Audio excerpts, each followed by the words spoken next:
Carta de Santiago. Santiago, capítulo 1. Santiago, siervo de Dios y del Señor Jesucristo, a las 12 tribus que se hallan dispersas por el mundo, saludos. Hermanos míos, considérense muy dichosos cuando tengan que enfrentarse con diversas pruebas, pues ya saben que la prueba de su fe produce constancia, y la constancia debe llevar a feliz término la obra, para que sean perfectos e íntegros, sin que les falte nada. Si a alguno de ustedes le falta sabiduría, pídasela a Dios, y Él se la dará, pues Dios da a todos generosamente, sin menospreciar a nadie. Pero que pida con fe, sin dudar, porque quien duda es como las olas del mar, agitadas y llevadas de un lado a otro por el viento. Quien es así, no piense que va a recibir cosa alguna del Señor. Es indeciso e inconstante en todo lo que hace.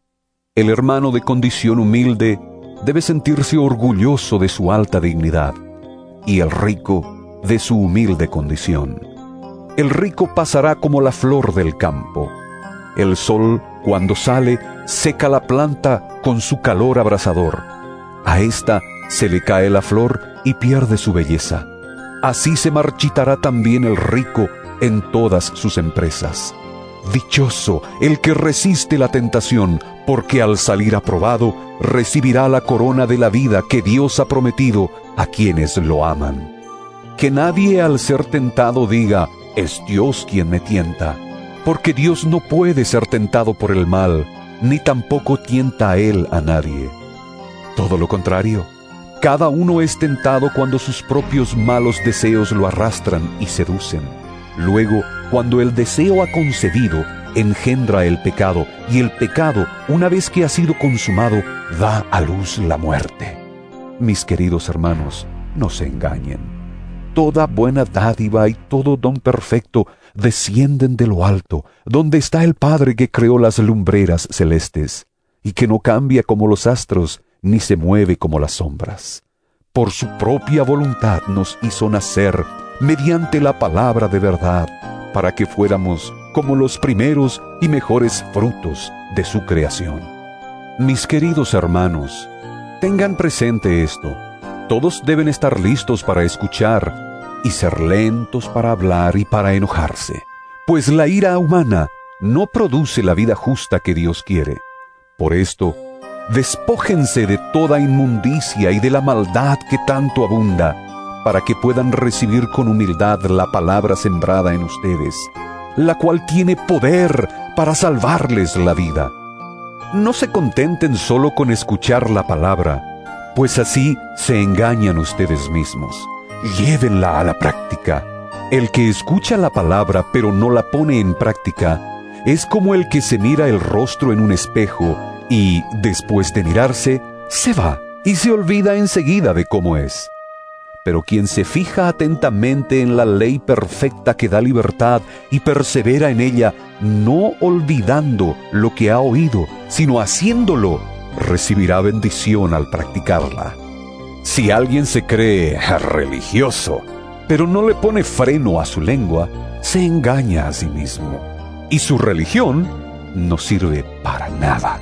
La religión pura y sin mancha delante de Dios nuestro Padre es esta: atender a los huérfanos y a las viudas en sus aflicciones, y conservarse limpio de la corrupción del mundo. Santiago, capítulo 2. Hermanos míos, la fe que tienen en nuestro glorioso Señor Jesucristo no debe dar lugar a favoritismos. Supongamos que en el lugar donde se reúnen entra un hombre con anillo de oro y ropa elegante, y entra también un pobre desjarrapado. Si atienden bien al que lleva ropa elegante y le dicen, siéntese usted aquí, en este lugar cómodo, pero al pobre le dicen, quédate ahí de pie, o siéntate en el suelo a mis pies, ¿acaso no hacen discriminación entre ustedes, juzgando con malas intenciones? Escuchen, mis queridos hermanos, ¿no ha escogido Dios a los que son pobres según el mundo para que sean ricos en la fe y hereden el reino que prometió a quienes lo aman? Pero ustedes han menospreciado al pobre. ¿No son los ricos quienes los explotan a ustedes y los arrastran ante los tribunales? ¿No son ellos los que blasfeman el buen nombre de aquel a quien ustedes pertenecen? Hacen muy bien si de veras cumplen la ley suprema de la Escritura. Ama a tu prójimo como a ti mismo. Pero si muestran algún favoritismo, pecan y son culpables, pues la misma ley los acusa de ser transgresores. Porque el que cumple con toda la ley, pero falla en un solo punto, ya es culpable de haberla quebrantado toda.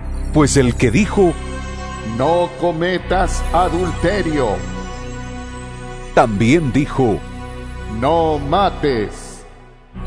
si no cometes adulterio, pero matas, ya has violado la ley. Hablen y pórtense como quienes han de ser juzgados por la ley que nos da libertad, porque habrá un juicio sin compasión para el que actúe sin compasión. La compasión triunfa en el juicio. Hermanos míos, ¿de qué le sirve a uno alegar que tiene fe si no tiene obras? ¿Acaso podrá salvarlo esa fe? Supongamos que un hermano o una hermana no tienen con qué vestirse y carecen del alimento diario, y uno de ustedes les dice, que les vaya bien, abríguense y coman hasta saciarse, pero no les da lo necesario para el cuerpo. ¿De qué servirá eso? Así también la fe, por sí sola, si no tiene obras, está muerta. Sin embargo, alguien dirá, ¿tú tienes fe y yo tengo obras? Pues bien, muéstrame tu fe sin las obras, y yo te mostraré la fe por mis obras. ¿Tú crees que hay un solo Dios? ¡Magnífico! ¿También los demonios lo creen y tiemblan? ¡Qué tonto eres! ¿Quieres convencerte de que la fe sin obras es estéril? ¿No fue declarado justo nuestro padre Abraham por lo que hizo cuando ofreció sobre el altar a su hijo Isaac? ¿Ya lo ves? Su fe y sus obras actuaban conjuntamente, y su fe llegó a la perfección por las obras que hizo. Así se cumplió la escritura que dice, le creyó Abraham a Dios, y esto se le tomó en cuenta como justicia. Y fue llamado amigo de Dios. Como pueden ver, a una persona se le declara justa por las obras, y no solo por la fe. De igual manera, ¿no fue declarada justa por las obras aún la prostituta Rahab, cuando hospedó a los espías y les ayudó a huir por otro camino? Pues como el cuerpo sin el espíritu está muerto, así también la fe sin obras está muerta. Santiago, capítulo 3. Hermanos míos, no pretendan muchos de ustedes ser maestros, pues como saben, seremos juzgados con más severidad. Todos fallamos mucho. Si alguien nunca falla en lo que dice, es una persona perfecta, capaz también de controlar todo su cuerpo. Cuando ponemos freno en la boca de los caballos para que nos obedezcan, podemos controlar todo el animal. Fíjense también en los barcos. A pesar de ser tan grandes y de ser impulsados por fuertes vientos, se gobiernan por un pequeño timón a voluntad del piloto. Así también la lengua es un miembro muy pequeño del cuerpo, pero hace alarde de grandes hazañas. Imagínense qué gran bosque se incendia con tan pequeña chispa. También la lengua es un fuego, un mundo de maldad. Siendo uno de nuestros órganos, contamina todo el cuerpo y, encendida por el infierno, prende a su vez fuego a todo el curso de la vida. El ser humano sabe domar, y en efecto, ha domado toda clase de fieras, de aves, de reptiles y de bestias marinas. Pero nadie puede domar la lengua. Es un mal irrefrenable, lleno de veneno mortal. Con la lengua bendecimos a nuestro Señor y Padre, y con ella maldecimos a las personas creadas a imagen de Dios. De una misma boca salen bendición y maldición. Hermanos míos, esto no debe ser así. ¿Puede acaso brotar de una misma fuente agua dulce y agua salada? Hermanos míos, ¿acaso puede dar aceitunas una higuera o higos una vid? Pues tampoco una fuente de agua salada puede dar agua dulce. ¿Quién es sabio y entendido entre ustedes? Que lo demuestre con su buena conducta, mediante obras hechas con la humildad que le da su sabiduría. Pero si ustedes tienen envidias amargas y rivalidades en el corazón, dejen de presumir y de faltar a la verdad. Esa no es la sabiduría que desciende del cielo, sino que es terrenal, puramente humana y diabólica. Porque donde hay envidias y rivalidades, también hay confusión y toda clase de acciones malvadas. En cambio, la sabiduría que desciende del cielo es ante todo pura, y además pacífica, bondadosa, dócil, llena de compasión y de buenos frutos, imparcial y sincera. En fin, el fruto de la justicia se siembra en paz para los que hacen la paz. Santiago capítulo 4. ¿De dónde surgen las guerras y los conflictos entre ustedes? ¿No es precisamente de las pasiones que luchan dentro de ustedes mismos? Desean algo y no lo consiguen. Matan y sienten envidia y no pueden obtener lo que quieren. Riñen y se hacen la guerra. No tienen porque no piden.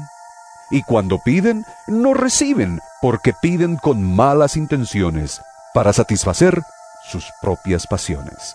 ¡Oh, gente adúltera! ¿No saben que la amistad con el mundo es enemistad con Dios?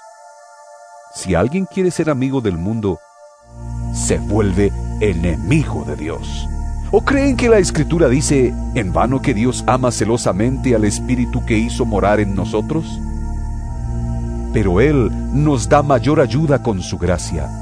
Por eso dice la Escritura: Dios se opone a los orgullosos, pero da gracia a los humildes. Así que sométanse a Dios, resistan al diablo, y Él huirá de ustedes. Acérquense a Dios, y Él se acercará a ustedes. Pecadores, límpiense las manos. Ustedes, los inconstantes, purifiquen su corazón, reconozcan sus miserias, lloren y lamentense, que su risa se convierta en llanto y su alegría en tristeza. Humíllense delante del Señor, y Él los exaltará. Hermanos, no hablen mal unos de otros. Si alguien habla mal de su hermano o lo juzga, habla mal de la ley y la juzga. Y si juzgas la ley, ya no eres cumplidor de la ley, sino su juez. No hay más que un solo legislador y juez, aquel que puede salvar y destruir. Tú, en cambio, ¿quién eres para juzgar a tu prójimo? Ahora escuchen esto, ustedes que dicen: hoy o mañana iremos a tal o cual ciudad, pasaremos allí un año, haremos negocios y ganaremos dinero. Y eso que ni siquiera saben qué sucederá mañana. ¿Qué es su vida? Ustedes son como la niebla, que aparece por un momento y luego se desvanece. Más bien, debieran decir: si el Señor quiere, viviremos y haremos esto o aquello. Pero ahora se jactan en sus fanfarronerías. Toda esta jactancia es mala. Así que comete pecado todo el que sabe hacer el bien y no lo hace. Santiago capítulo 5. Ahora escuchen ustedes los ricos. Lloren a gritos por las calamidades que se les vienen encima. Se ha podrido su riqueza y sus ropas están comidas por la polilla. Se han oxidado su oro y su plata. Ese óxido dará testimonio contra ustedes y consumirá como fuego sus cuerpos. Han amontonado riquezas, y eso que estamos en los últimos tiempos. Oigan cómo clama contra ustedes el salario no pagado a los obreros que les trabajaron sus campos. el clamor de esos trabajadores ha llegado a oídos del Señor Todopoderoso. Ustedes han llevado en este mundo una vida de lujo y de placer desenfrenado. Lo que han hecho es engordar para el día de la matanza. Han condenado y matado al justo sin que Él les ofreciera resistencia. Por tanto, hermanos, tengan paciencia hasta la venida del Señor. Miren cómo espera el agricultor a que la tierra dé su precioso fruto y con qué paciencia aguarda las temporadas de lluvia. Así también ustedes, manténganse firmes y aguarden con paciencia la venida del Señor que ya se acerca. No se quejen unos de otros, hermanos, para que no sean juzgados. El juez ya está a la puerta. Hermanos, tomen como ejemplo de sufrimiento y de paciencia a los profetas que hablaron en el nombre del Señor. En verdad, consideramos dichosos a los que perseveraron. Ustedes han oído hablar de la perseverancia de Job y han visto lo que al final le dio el Señor. Es que el Señor es muy compasivo y misericordioso.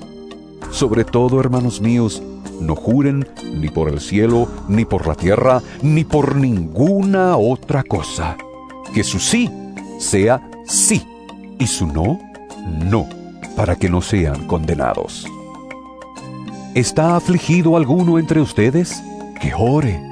¿Está alguno de buen ánimo? Que cante alabanzas. ¿Está enfermo alguno de ustedes? Haga llamar a los ancianos de la iglesia para que oren por él y lo unjan con aceite en el nombre del Señor. La oración de fe sanará al enfermo y el Señor lo levantará, y si ha pecado, su pecado se le perdonará. Por eso, confiésense unos a otros sus pecados, y oren unos por otros, para que sean sanados. La oración del justo es poderosa y eficaz. Elías era un hombre con debilidades como las nuestras. Con fervor oró que no lloviera, y no llovió sobre la tierra durante 3 años y medio. Volvió a orar, y el cielo dio su lluvia, y la tierra produjo sus frutos. Hermanos míos, si alguno de ustedes se extravía de la verdad, y otro lo hace volver a ella, recuerden que quien hace volver a un pecador de su extravío, lo salvará de la muerte, y cubrirá muchísimos pecados.